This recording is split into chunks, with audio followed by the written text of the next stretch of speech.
Good evening sir. As I discussed in last class, काफ़ी सारे बच्चों के तरफ से क्वेरी आ रही है। और अभी हमको दूसरे स्टैंडर्ड में जाने का मौका ही नहीं दे रहे वो लोग। पॉडकास्ट वन, पॉडकास्ट टू के बाद, इनफैक्ट पॉड वन के बाद ही बच्चों के क्वेरीज आने शुरू हो गए थे कि sir we want some discussion, we want to hear some discussion on exchange of assets and some discussion on revaluation of assets. So दोनों एक साथ तो नहीं हो सकता, बिकॉज सेपरेटली डिस्कस करते हैं कि एक्सचेंज ऑफ एसेट्स के बारे में डिस्कशन आज कर लेते हैं, और आगे के डिस्कशन में, नेक्स्ट सेशन में, we will deal with revaluation. Sir, AS10 और इंडिया 16 दोनों में ही एक्सचेंज ऑफ एसेट्स है, और एक्सचेंज ऑफ एसेट्स में दो केस बनते हैं। One is exchange has commercial substance and the other one is exchange lacks commercial substance. So पहले तो सर बच्चों को ये जानना है has commercial substance क्या है और lacks commercial substance क्या है। Sir point number one, exchange of asset का मतलब है बार्टर एक्सचेंज। एसेट दिया, एसेट लिया, वो चीज क्लियर है। एसेट आएगा और एसेट ही जाएगा। सामने पेमेंट में हमने एसेट देके एसेट ले लिया, लेकिन ये पॉइंट नंबर वन सब सर पहले लैक्स कमर्शियल सब्सटेंस पे डिस्कशन करते हैं, फिर हैज कमर्शियल सब्सटेंस पे आएंगे। ये लैक्स कमर्शियल सब्सटेंस क्या है? Yes, now exchange of asset lakhs commercial substance. The bookish language, answer in bookish language is कि because of this exchange, our profits are not going to increase, our profits are not going to improve. Okay. This means that we are doing exchange of asset only for our convenience. Yes, sir. For example, for some reason in the past, we have got lot of vehicles with us which are goods carrier. Okay.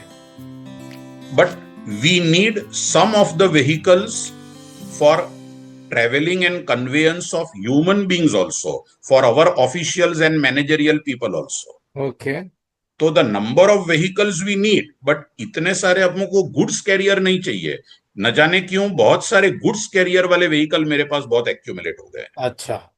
तो then the company will think के थोड़े बहुत goods carrier वाले vehicle देके अगर human transportation वाले vehicles ले ले तो अपने को सहूलियत हो जाएगी, अपना काम बन जाएगा। बराबर। This is an example of exchange lakhs commercial substance. Okay. यानी कंपनी को अपना प्रॉफिट इंप्रूव करने का कोई पर्पस नहीं है यहाँ पे। That is not what they aim at. What they aim is convenience, के उनका जो रिक्वायरमेंट है that gets satisfied. Oh, fine. That is called exchange lacks commercial substance. Sir एक एग्जांपल मैंने देखा था, जब वो भी मैं बच्चों के साथ डिस्कस करना चाहता हूँ लैक्स कमर्शियल सब्सटेंस का, जो मैं AS10 करते समय बच्चों को समझाता भी हूँ कि एक कंपनी है जिसका हेड ऑफिस है दिल्ली में और उनका वेयरहाउस है मुंबई में, और एक कंपनी है जिनका हेड ऑफिस है मुंबई में और वेयरहाउस है दिल्ली में। अब इतना इनकन्वीनियंस हो रहा है इनको कि सारे एक्टिविटीज मुंबई में, लेकिन गुड्स स्टोर करने के लिए they have to store goods Delhi के लिए उनका वेयरहाउस है, तो वेयरहाउस तक जाना पड़ता है फॉर स्टोरेज ऑफ गुड्स। और वो जो दिल्ली में जिनका हेड ऑफिस है, सारा बिजनेस दिल्ली में है, उनका वेयरहाउस मुंबई में है। सो दे हैड अ मीटिंग और उन्होंने ये वेयरहाउस एक्सचेंज कर लिया। बराबर। अब ये दिल्ली हेड ऑफिस वाले को दे दिया, बोला हमारा वेयरहाउस ये तुम रखो और तुम्हारा जो मुंबई का वेयरहाउस है हमको दे दो। बराबर। So here the exchange is not with a commercial motive. It is just for convenience. अब ये convenient हो गया, जहां पे हमारा हेड ऑफिस है वहीं पे हमारा वेयर हाउस है। बराबर। पहले हमारे पास यहाँ पे जगह नहीं थी, हमको जहां जगह मिली हमने ले ली। अच्छा, स्टोरेज कैपेसिटी मोर और लेस कम है, मोर और लेस सेम है, लेकिन अगर अलग भी हो जाए तो डिफरेंस कैश में सेटल हो सकता है। बराबर। बराबर। डिफरेंस कैश में सेटल हो सकता है। अच्छा, ये जो लैक्स कमर्शियल सब्सटेंस है, इसमें हमारा कोई भी फर्दर मुनाफा करने का कोई मोटिव नहीं है। बराबर। खाली हमारे कन्वीनियंस के लिए एसेट को एक्सचेंज कर रहे हैं। सर इसकी अकाउंटिंग ट्रीटमेंट कैसे करेंगे? सर पहले हैज कमर्शियल सब्सटेंस भी मीनिंग ले लेते हैं, फिर दोनों का अकाउंटिंग ट्रीटमेंट साथ में लेते हैं। ओके ठीक है सर। तो हैज कमर्शियल सब्सटेंस में जो एक्सचेंज होता है हम्म, उसके पीछे क्या लॉजिक है सर? उसके पीछे exactly opposite, my exchange is done with a business motive. Okay. That means the management people of the business चालाकी कर रहे हैं, होशियारी यूज कर रहे हैं कि हम्म। मैं एक्सचेंज ऑफ एसेट इस तरह करूं कि जो एसेट मेरे पास अभी आएगा that will lead to increase in profit. यानी ओके। मेरे पास जो एसेट है वो दूसरे के काम आ सकता है, लेकिन मेरे काम इतना नहीं आ रहा है, तो I hmm. Agree to give it up, और मुझे जो काम का एसेट है वो मैं ले लूं। इससे मेरा मुनाफा, इससे मेरा प्रॉफिट बढ़ेगा। मेरा मोटिव कमर्शियल मोटिव है, मुनाफा बढ़ाने का मोटिव है, कैश इनफ्लोस बढ़ाने का मोटिव है। Yes yes. मुनाफा और कैश इनफ्लोस जो भी। तो ये जब भी स्टैंडर्ड कैश इनफ्लो या कैश फ्लो वर्ड यूज करता है, basically what they mean is cash profits. Yes. क्योंकि वहीं पे वही बच्चों का डाउट्स आता था कि sir further inflow of cash. तो इन शॉर्ट कमर्शियल मोटिव है, इनको अपना मुनाफा बढ़ाना है। यस यस वैसे भी प्रॉफिट कमाना मतलब कैश इनफ्लो बढ़ाना ही होता है। यस अल्टीमेटली तो पैसा आएगा ही। यस तो मतलब यहाँ पे कमर्शियल मोटिव में जो एसेट नया एसेट आएगा वो पुराने एसेट के मुकाबले ज्यादा प्रॉफिट सेगा। Yes yes sir accounting treatment पे आते हैं। और यस। आपको जिस तरीके से भी करना है, पहले हैज कमर्शियल मोटिव की अकाउंटिंग ट्रीटमेंट करनी है या लैक्स की, वो आप आपके हिसाब से बच्चों से डिस्कस कर सकते हैं sir. Now let us come to the accounting treatment. First of all, let us see the structure of the entry. In both the cases, yes. lacks commercial substance as well as has commercial substance. The structure of the entry is incoming asset debit to outgoing asset credit. Debit what comes in, credit what goes out. Yes sir. ये structure हो गया entry का। हाँ जी। अभी ये entry में जो credit part है, credit the outgoing asset, hmm. the outgoing asset should always be credited at WDV or at carrying amount, which is there in our books, okay. whether the exchange lacks or has commercial substance. Because the outgoing asset is currently appearing in our books with a debit balance of WDV. So to cancel out that debit balance, I credit that. जो value book में है वो credit हो जानी चाहिए। वो credit हो जानी चाहिए। ठीक है। यानी या तो मैं एसेट को डायरेक्टली WDV पे क्रेडिट कर दूं, हाँ जी। या तो मैं एसेट को कॉस्ट पे क्रेडिट करूं और उसका जो अलाउंस फॉर डिप्रिसिएशन है उसको मैं डेबिट करूं, मतलब वो पीएफडी वाला केस। वो पीएफडी वाला। हाँ ठीक सर, ठीक यानी सर। अगर लेजर में दो अकाउंट्स है तो the debit balance of the asset will be cancelled by crediting and the हाँ। Credit balance of the PFD will be cancelled by और डेबिटिंग। वो बच्चे समझ लेंगे, हम लोग बुक वैल्यू पे चलते हैं। हाँ, बुक इसमें भी वैल्यू पे डाउट आने चलते हैं। चालू यस इसमें भी यस डाउट आने चालू हो जाएंगे। तो अपने बुक्स में जो वैल्यू थी वो बुक वैल्यू का अपने को क्रेडिट कर देने का है। आउटगोइंग एसेट को एसेट क्रेडिट कर देने, बोथ केस बोथ केसेस, और बोथ लैक्स दोनों केस में outgoing asset will be credited at book value. at book value. Okay Okay. So that part is over. Now the main thing is the debit part. Incoming asset को कितने पे debit करने का, when the exchange lacks commercial substance and when the exchange has commercial substance. Yes sir. When exchange lacks commercial substance, the incoming asset should be debited at the same amount at which the outgoing asset was credited. यानी book value, book value पे incoming asset recognise होगा। Recognise करने का। Lakhs commercial substance, जब Lacks commercial commercial substance. नहीं है। Yes. Okay. That means when the exchange lacks commercial substance, the entry will always tally and there will be no profit or loss on exchange whatsoever. Simple words, पुराने asset का नाम निकल के नया asset का नाम आ गया है, बस वही रहा है, बस खाली एसेट क्योंकि का नाम बदला है। लैक्स कमर्शियल सब्सटेंस का मतलब ही है कि हम एक्सचेंज कन्वीनियंस के लिए कर रहे हैं, तो हाँ। बैलेंस शीट में से पुराने एसेट का नाम निकल के नए एसेट का नाम आ जाएगा उतनी अमाउंट पे। अमाउंट वही रहने वाली है, खाली Amount वही रहेगा। एसेट का नाम बदलेगा। एसेट का नाम बदलेगा। ओके। Perfect. अच्छा सर, कुछ कैश एलिमेंट दिया अगर यहाँ पे तो हाँ, that is okay, that can be debited और तो कोई क्रेडिटेड। अगर नहीं, इसमें क्या है ना कि अकाउंटिंग ट्रीटमेंट में ऐसा है कि साथ में कुछ कैश भी देना पड़ा। तो जो एसेट गया साथ में कैश गया, जितना एसेट और कैश गया बस उनकी बुक वैल्यू, बात वही हो गई, book value will be debited of outgoing asset. Yes. Okay ठीक सर, ठीक sir. Now the main part is incoming asset should be debited at what amount when the exchange has commercial substance. Yes, sir. Now, here the standard says the incoming asset should be debited at fair value of the outgoing asset or at fair value of the incoming asset, whichever is more क्या बोलते हैं, distinguishable or more identifiable. Yes, more identifiable. More identifiable. और clearly available. Clearly available. Yes, sir. So incoming asset को outgoing asset के fair value पे या incoming asset के fair value पे रिकॉर्ड करना चाहिए, which is more clearly available to us. Yes sir. This is what the standard has said. Yes sir. Now दो option दिए स्टैंडर्ड ने, और अगर ये दो में से प्रॉब्लम तुम्हें कोई भी एक ही फेयर वैल्यू देता है, तब तो कोई सवाल ही नहीं है. जो फेयर वैल्यू दिया है या तो आउटगोइंग एसेट का या तो इनकमिंग एसेट का, वो वैल्यू पे इनकमिंग एसेट को डेबिट कर दो. Yes sir. And then difference between the fair value and the WDV will be the profit or loss on exchange, which will go to P&L. Yes, sir.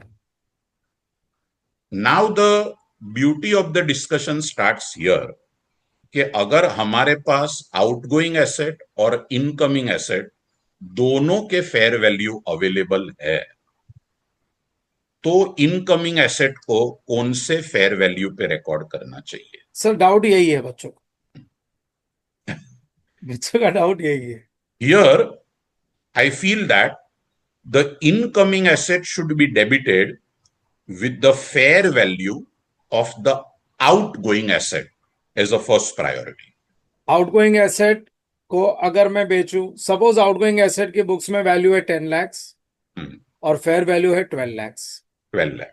तो अगर मैं आज बेचता तो मेरे को 12 lakhs मिलता. Hmm. सो अगर मैं बेचूं तो cash bank account debit 12 lakhs to old asset 10 lakhs and to profit and loss 2 lakhs. तो जो कैश आया है उसके जगह पे न्यू एसेट का नाम आ जाएगा. Yes yes. तो new asset account debit 12 lakhs. अगर बेचा होता तो जो पैसा मिलता ये बेच के वो वैल्यू पे हम न्यू एसेट को डेबिट कर देंगे. सर यही यही आप बोल रहे हैं ना? हाँ, यस. बट उसका रीजन क्या है? हाँ जी. Why the incoming asset should not be recorded at the fair value of the incoming asset? हाँ sir. Because the person will always be tempted कि मैं incoming asset लिख रहा हूं तो मैं fair value of the incoming asset वो amount use करूं. हाँ जी. But why should I use the figure of fair value of the outgoing asset as the first priority? Yes sir. The reason is we have to go back to the very basics of PP. कि initial recognition of asset is not done at fair value, it is done at cost. It is done at cost. Initial. So जो incoming asset है वो हमें कितने में पड़ा? हाँ जी.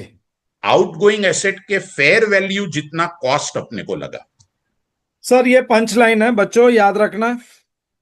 याद रखना जो हम लोग ट्रांजैक्शन हैज कमर्शियल सब्सटेंस में इनकमिंग एसेट को हम लोग fair value of outgoing asset पे रिकॉग्नाइज करते हैं. उसका रीजन है प्रॉपर्टी प्लांट एंड इक्विपमेंट का इनिशियल रिकॉग्निशन कॉस्ट पे होना चाहिए. अगर आज ये एसेट बेचा होता तो 12 लाख रुपया मिलता और मैं 12 लाख रुपया पे करके ये नया एसेट खरीदता, तो अगर नया एसेट मेरे बुक्स में डेबिट हो रहा है तो ये 12 लाख रुपए का मैंने कीमत चुकाई है. सो ये मेरा कॉस्ट है.